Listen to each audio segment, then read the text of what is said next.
하나님 말씀 보겠습니다. 하나님 말씀 출애굽기 4장 13절에서 17절입니다. 출애굽기 4장 13절에서 17절까지 보도록 하겠습니다. 모세가 이르되 오 주여 보낼 만한 자를 보내소서. 여호와께서 모세를 향하여 노하여 이르시되 레위 사람 내 형 아론이 있지 아니하냐. 그가 말 잘하는 것을 내가 아노라. 그가 너를 만나러 나오나니 그가 너를 볼 때에 그의 마음에 기쁨이 있을 것이라. 너는 그에게 말하고 그의 입에 할 말을 주라. 내가 내 입과 그의 입에 함께 있어 너희들의 행할 일을 가르치리라. 그가 너를 대신하여 백성에게 말할 것이니 그는 내 입을 대신할 것이요 너는 그에게 하나님같이 되리라. 너는 이 지팡이를 손에 잡고 이것으로 이적을 행할지니라. 아멘. 말씀 제목은 획기적인 조정입니다. 획기적인 조정이라는 제목으로 말씀을 나누도록 하겠습니다. 우리가 한 인생을 살아가면서 조정해야 될 때가 있습니다. 그것은 내가 잘못된 길을 가서 그럴 수도 있고, 또 아니면 우리가 때를 기다리고 있다가 우리가 조정을 해서 하나님의 뜻에 우리가 이제 참여하게 되어지는, 그럴 때는 반드시 우리의 인생을 하나님의 뜻에 맞게 조정해야만 합니다. 우리의 사고방식, 우리의 행동 양식이 하나님의 사고방식과 행동 양식으로 옮겨가려면 조정이 필수이고, 우리가 있던 자리에서 하나님의 자리로 옮겨가기 위해서는 반드시 조정이 오게 됩니다. 그렇기 때문에 우리가 있던 자리에 머물러 있으면서 하나님과 동행하는 것, 하나님의 길을 따라 나아가는 것은 불가능합니다. 그래서 우리에게 필요한 것은 반드시 하나님의 뜻을 알고, 그리고 첫 번째 우리 가운데 놓여지는 도전은 믿음의 갈등이 있게 되어져요. 그 믿음의 갈등은 그냥 생기는 게 아니고, 그런 상황 속에서 내가 이제 분명히 이렇게 조정을 해야 되겠는데 그게 안 되어지는 거죠. 그리고 우리의 인생을 하나님께 조정하는 것이 요구되어져요. 왜? 믿음의 갈등 가운데 조정할 때 비로소 그게 하나님이 우리 가운데 역사하시고 하나님의 길을, 하나님의 뜻을 온전히 보여주시는 거예요. 예레미야 19장 11절에 나 여호와가 말하노라 너희를 향한 나의 생각은 내가 아나니 재앙이 아니라 그 평안이요 너희 장래의 소망을 주려 하는 생각이라. 그러니까 하나님의 길은 나의 길과 완전히 다르기 때문에 우리가 조정하기 전에는 하나님의 계획하신 것, 하나님의 놀라운 역사를 절대로 경험할 수 없습니다. 하나님 그분이 우리 가운데 역사하셔야 가능하기 때문이에요. 그래서 중요한 것은 우리가 하나님 그분에게 주님이 우리에게 비추시면 주님이 비추신 만큼 조정하는 것이 신앙의 성패를 가릅니다. 우리의 물질을 채우시는 공급자 되신 하나님을 경험하기 위해서는 우리의 방법으로 급한 필요를 채울 것인가 아니면 믿음으로 기다릴 것인가의 믿음의 갈등을 거쳐서 우리의 방법을 내려놓고 주님의 채우심을 기다리며 믿음의 기도를 계속할 것을 결정하는 조정이 오게 되어집니다. 이 말이 무슨 말이냐면 우리가 하나님 그분이 우리 가운데 역사하시는 분이에요. 그런데 우리 방법으로 막 채울 것을 막 채워나가면 당연히 하나님 역사하지 않죠. 그럼 여기에 내 방법으로 채울 것인가 아니면 하나님이 역사하실 때까지 기다릴 것인가, 거기에는 우리가 갈등하고 어떻게 해야 되지라는 그런 그 시간을 갖게 되는 거죠. 그때 우리의 방법과 우리의 시간을 내려놓고 하나님 그분을 기다리고 계속 기다리는 것. 그러니까 하나님이 역사하실 때까지 우리가 계속 기다리는 그런 조정이 있을 때 거기에 하나님의 놀라운 역사가 일어나는 거예요. 그래서 획기적인 조정은 우리의 믿음을 따라 행동하는 시점에서 나타납니다. 그러니까 우리의 믿음을 따라 행동하는 게 필요해요. 정신적인 믿음의 결정은 차라리 쉬워야 그냥 생각으로 정신적으로 결정해버리면 되니까. 어려운 부분은 하나님께서 우리의 인생을 조정케 하는 거예요. 그 조정하려면 많은 것들이 조정되어야 되잖아요. 하나님 그분이 내 인생의 주인이 되어주러 가셔야 되니까. 그럼 당연히 조정하려면 거기에 요구되어지는 게 내가 포기해야 될 것들이 많은 거예요. 하나님 앞에 내가 포기해야 할 게 있어요. 그리고 그걸 포기해야만 해요. 그러면 거기에 우리는 뭐하냐? 절대적인 항복을 하게 되죠. 어떤 식으로 절대적인 항복을 하게 되어지냐면 내가 이렇게 하나님께 항복하지 않으면, 내가 조정하지 않으면 이전의 삶으로부터 벗어날 수 없다는 사실을 아는 거예요. 그러니까 삭개오가 예수님을 만나고, 그리고 예수님이 삭개오 집에까지 찾아오시잖아요. 그랬을 때에 삭개오가 아주 획기적인 조정을 합니다. 내가 더 이상 토색질하지 않겠습니다. 그리고 내 재산의 절반을 팔아서 가난한 자에게 나눠주겠습니다. 라고 그가 획기적인 조정을 합니다. 근데 그가 이렇게 획기적인 조정을 할 수 있었던 이유는 뭐냐면, 주님이 내 집에 찾아오신 그 자체가 감격스럽고, 첫 번째. 두 번째는 나는 이제는 더 이상 이렇게 살아서는 안 된다는 거였어요. 그래서 결단해서 조정한 겁니다.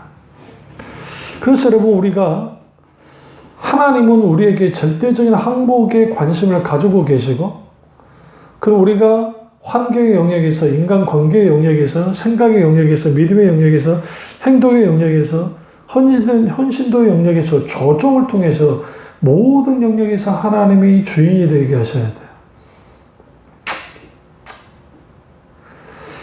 그래서 우리가 조정한다는 것은 하나님이 내 인생의 주인이 되시도록 우리 모든 열려있지 않은 영역에서 조정해야 돼요.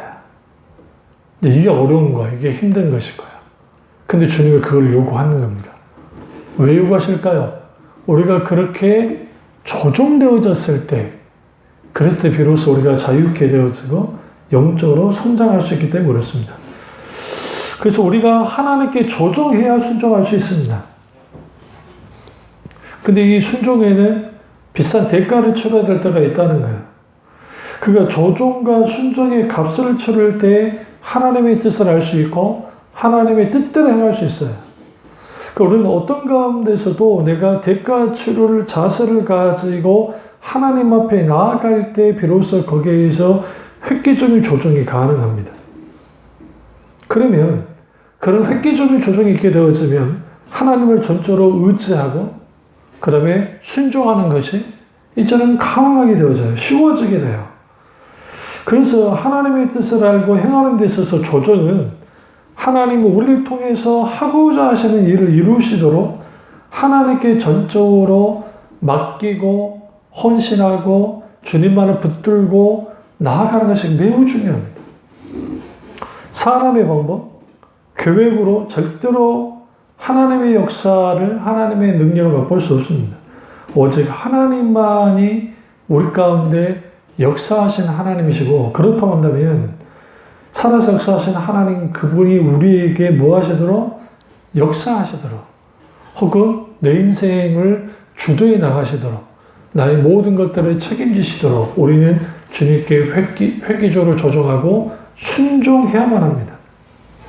그런데 여기에 또 다른 하나의 요구되는 게 있는데, 그게 뭐냐면 기다림의 기간이 있어요. 내가 이렇게 획기적으로 조정했으니까 이제 일사천리로 다른 것들이 다 해결되고 잘 되면 좋은데 그러지 못할 때가 있다는 거예요. 이걸 활동적인 믿음의 시간이라는 표현을 쓰는데, 그는 구하고 찾고 두드리는 그런 하나님께 기도하는 시간이 필요한 겁니다. 우리가 기도로 기다리는 동안 하나님 그분과 하나님의 목적과 길을 알기 위해서 계속적으로 기도해야 되고, 환경을 주목하면서 하나님의 관점을 통해서 환경을 해석하고, 그리고 하나님이 이 모든 것에서 어떻게 주님이 이끄시고 인도하시는지에 대해서 우리는 분명히 보고, 그리고 우리는 결단하의 믿음으로 순종해 나갈 필요가 있습니다. 이 모든 과정에서 하나님이 그분의 뜻을 성취하시도록 성령께서 우리 안에서 도우시고 역사하세요. 그래서 성령님이 하나님의 뜻대로 내가 기도하도록 갈급함을 주어 인도하시는 분이고, 따라서 나로 하여금 기도하게 인도하는 것은 반드시 주님이 이루어 주실 건데, 우리가 이 철저하게 성령께 민감함을 통해서 우리는 기도하면서 하나님이 하신 일들, 하나님의 운행하심을 주목하여 보고 그때에 맞춰 조정하면서, 계속적으로 같이 조정하면서 주님을 따라가며 순종해야 됩니다. 그러면 거기에 하나님 크게 놀라운 역사가 일어나는 것을 보게 되어져요. 그러면 우리가 순종은 말이 아니고 행동이잖아요. 순종은 우리의 관념과 생각이 있는 게 아니라 삶으로 나타나야 되는 겁니다.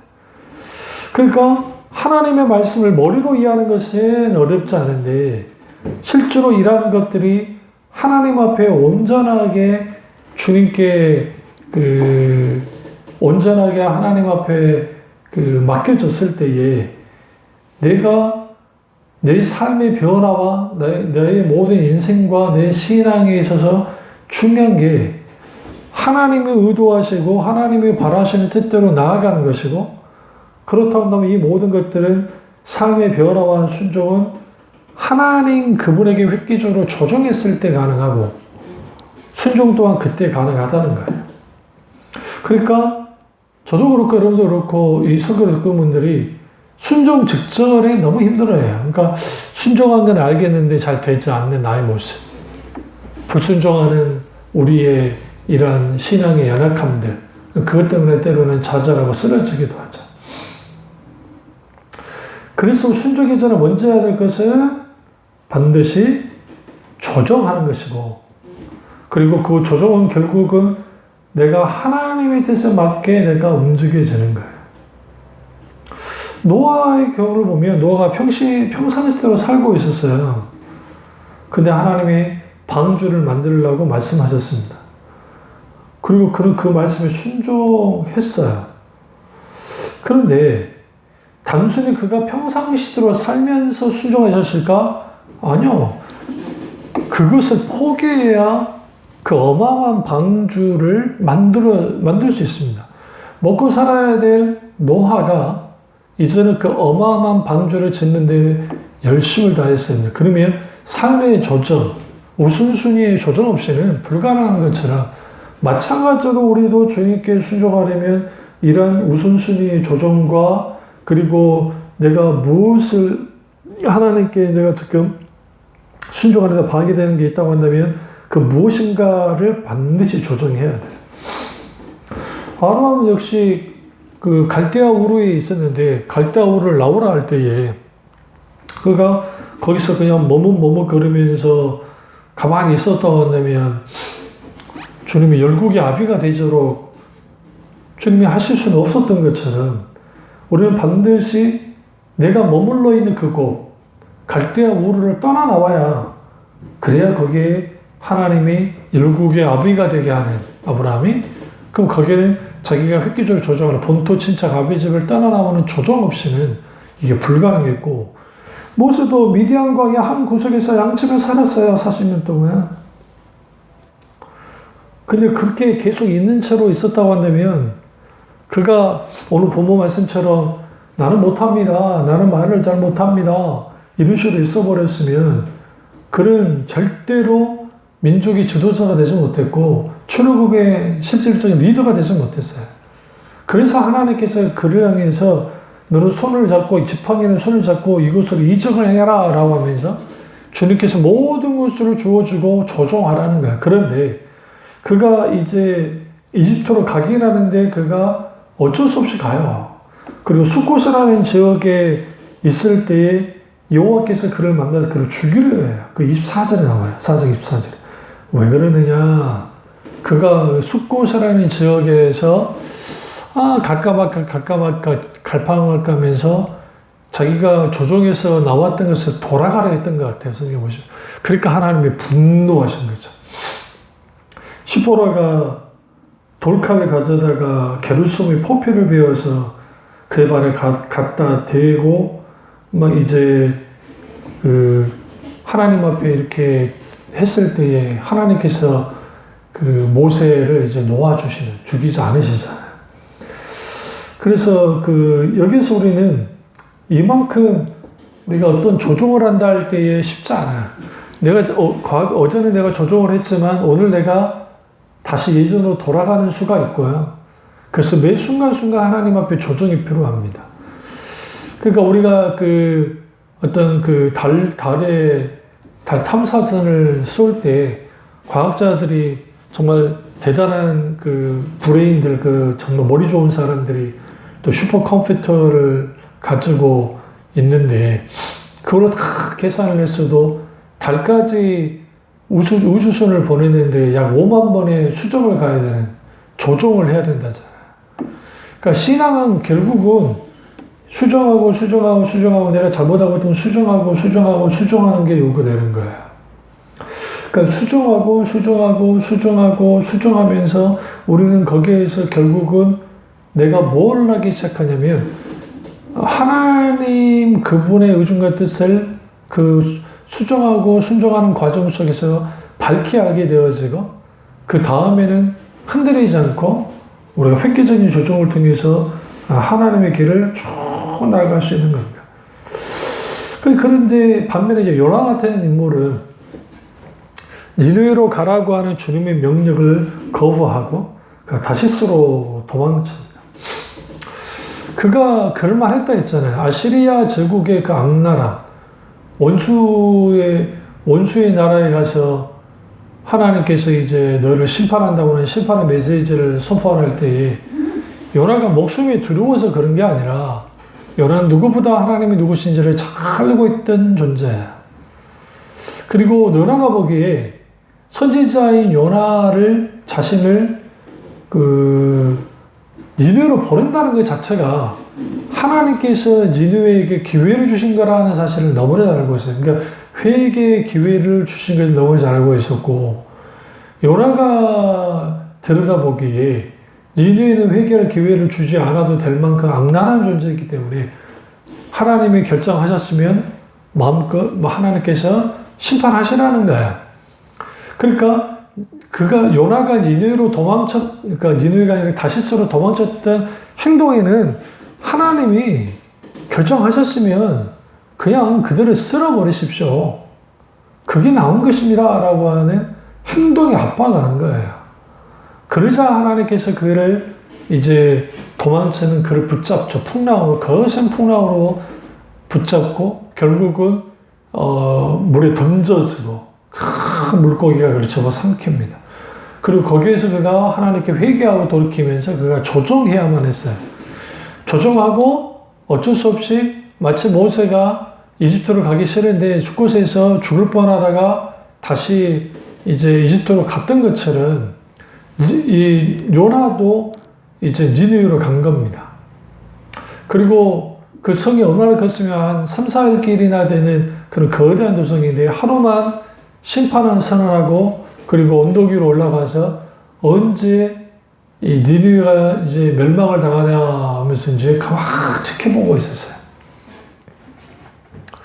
이 행동 속에서 우리가 하나님께 조종을 하긴 하지만 부분적으로 조종하고 내가 원하는 정도만 조종하는 나의 어떤 고집과 아집을 내려놓지 못하는 그러한 것들이 있게 될 때에 하나님은 반드시 우리에게 교훈을 주십니다.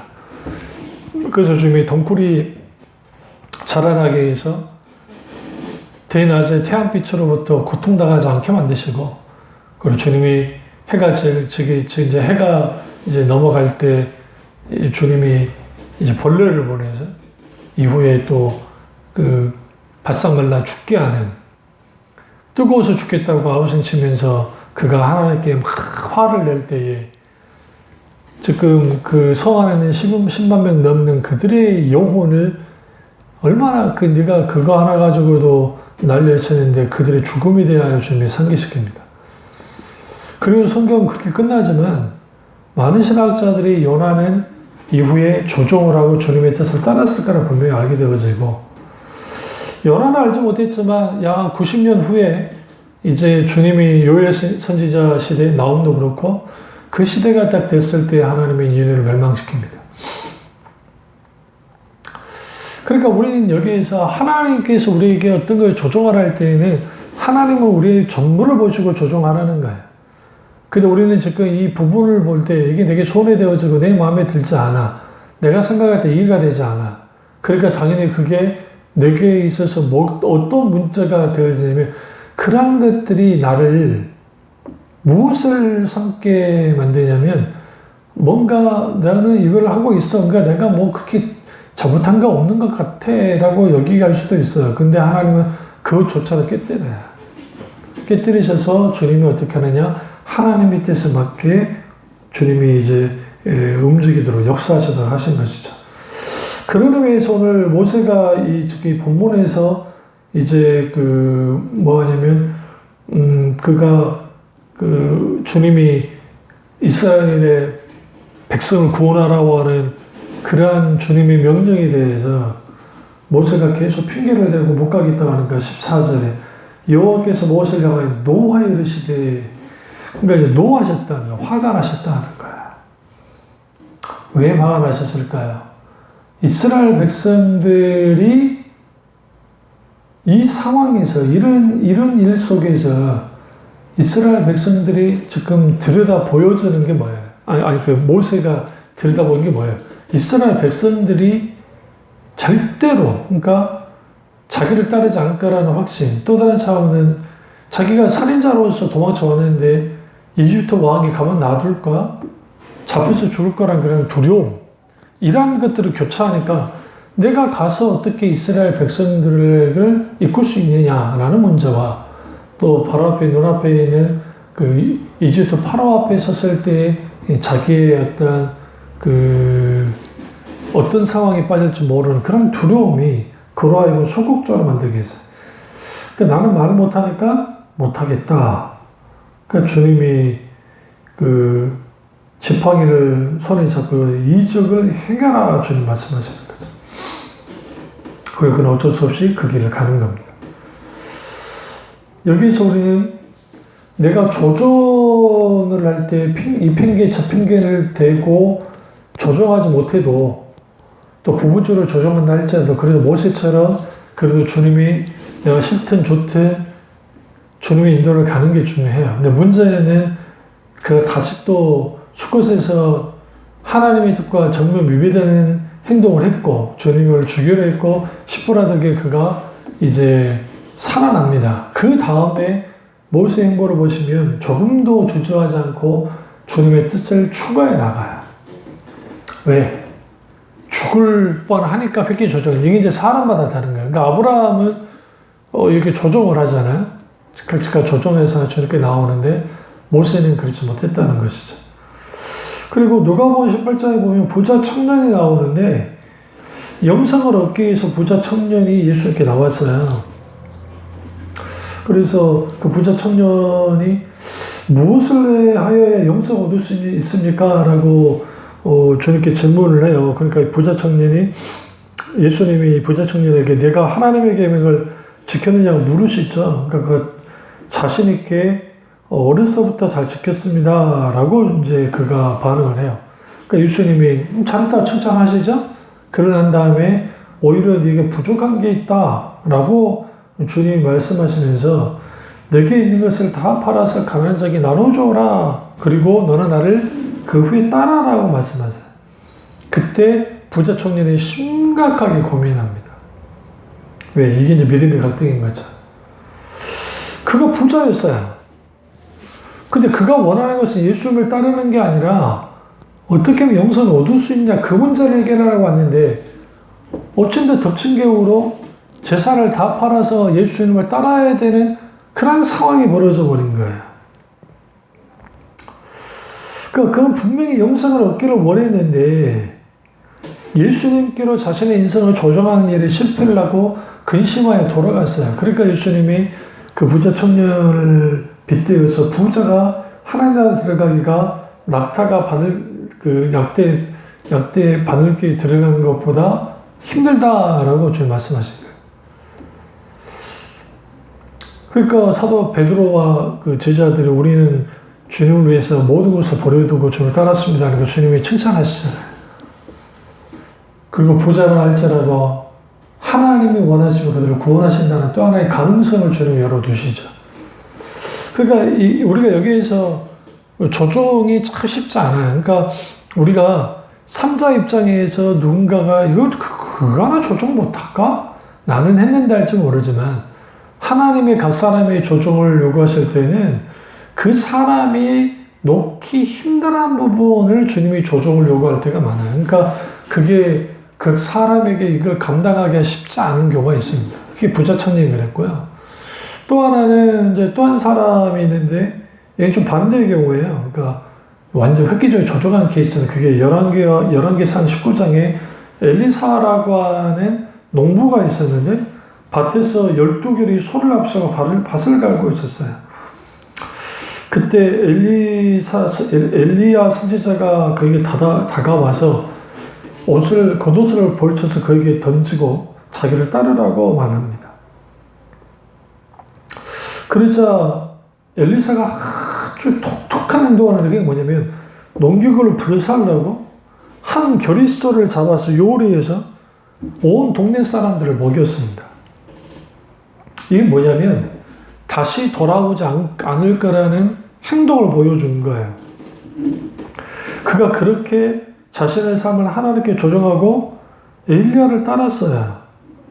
그리고 그런 결국은 엘리야와 엘리사는 동일한 사역을 감당하니까 위대한 선지자가 되어지고 위대한 기사와 이적이 나타나는 그런 선지자가 됐다는 거예요.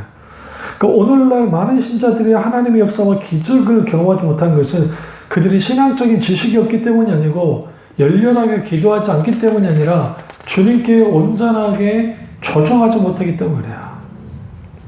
우리의 삶을 하나님께 조정하지 않은 사람들이 하나님을 경험하는 삶을 산다는 것은 거의 불가능합니다. 그러니까 대부분의 사람들은 하나님의 말씀대로 살고 싶은 마음도 있고 또 그렇게 간절히 기도합니다. 그리고 하나님의 기적을 바라봅니다.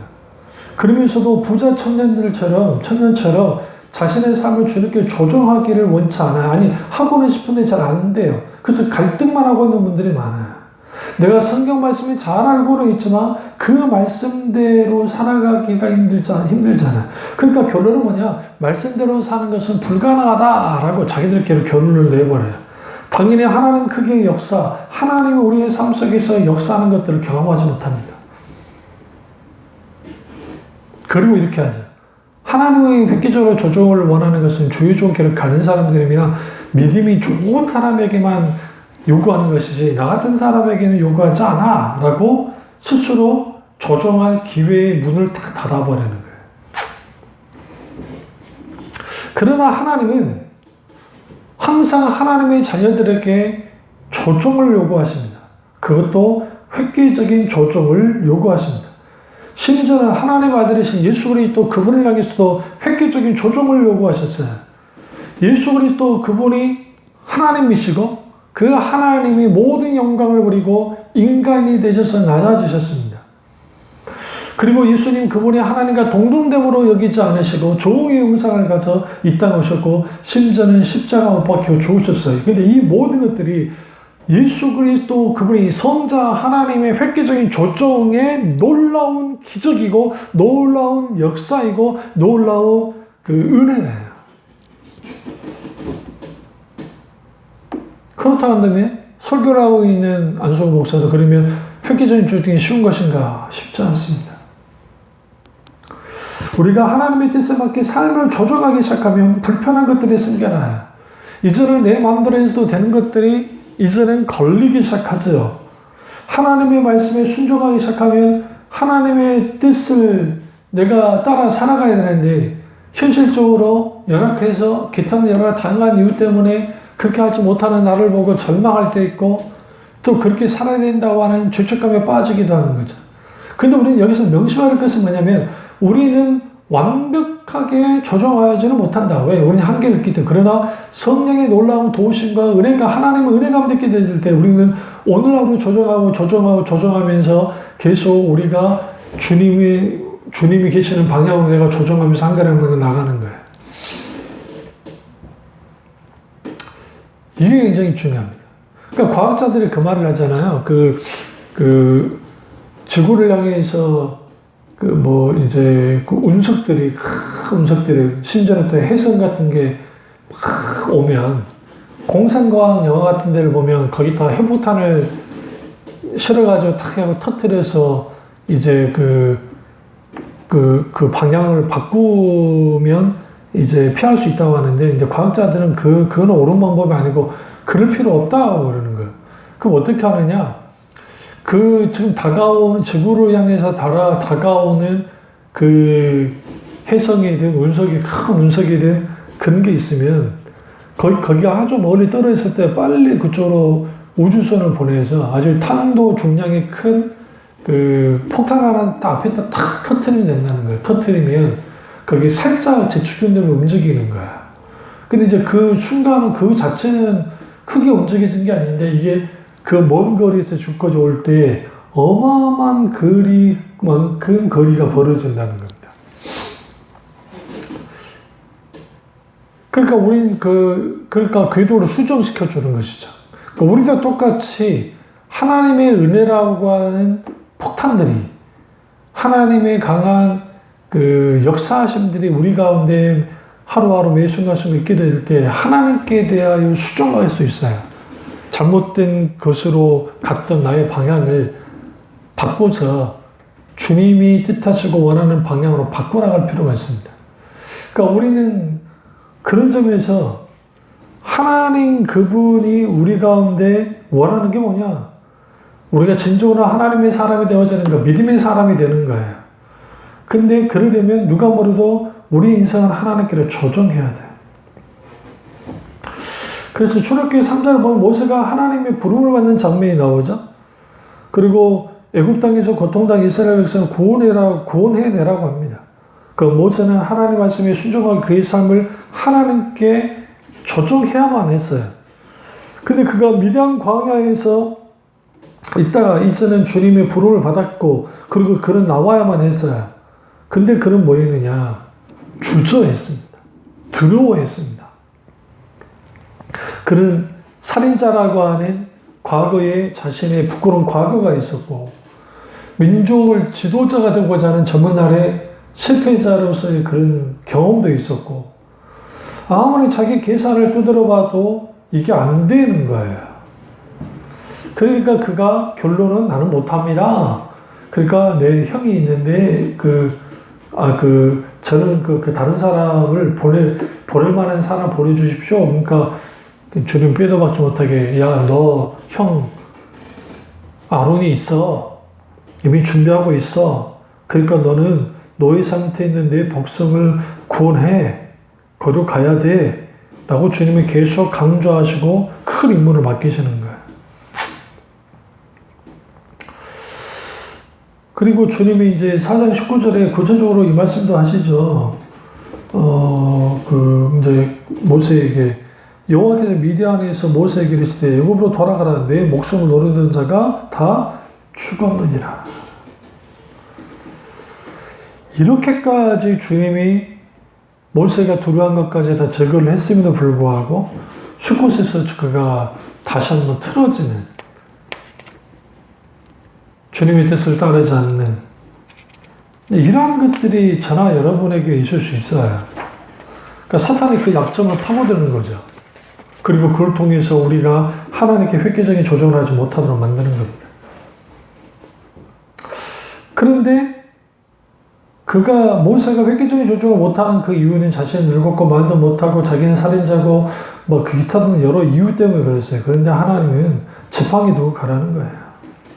여기 지팡이가 마술 지팡이가 아니라 주님이 그 실질적인 표적으로서 지팡이를 그렇게 주게 했고 하나님이 함께 하실 테니까 가면 된다. 그리고 모세는 조정해야만 했고 하나님을 가까이 상황과 환경으로 인도하시되 감당할 수 있도록 주님이 도와주시고 일하시도록 주님께서 기꺼이 역사하셨어요.